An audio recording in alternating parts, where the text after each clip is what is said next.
La vie d'expulsion est tombée à la dernière minute. Quelques heures après, les bulldozers ont envahi ce bidonville de Lagos. Après leur passage, il ne reste plus rien. Les habitants ont tout perdu.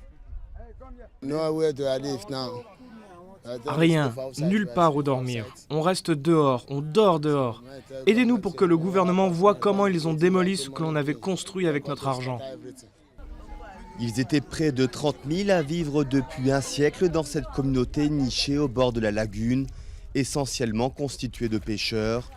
Mais au fil des années, le boom démographique de la plus grande ville d'Afrique subsaharienne a fini par modifier la répartition de ses habitants.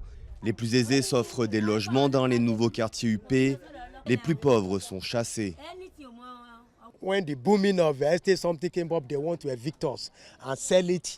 Quand le boom immobilier est arrivé, ils ont voulu nous expulser pour vendre le terrain à des hommes riches. Nous n'avons pas les moyens de construire des gratte-ciel et des immeubles.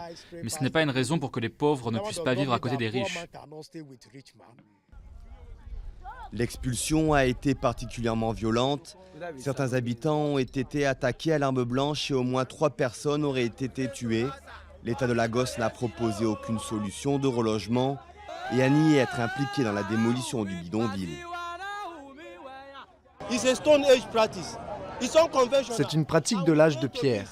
Ce n'est pas conventionnel et nous prétendons être dans la ville de l'excellence. C'est inhumain.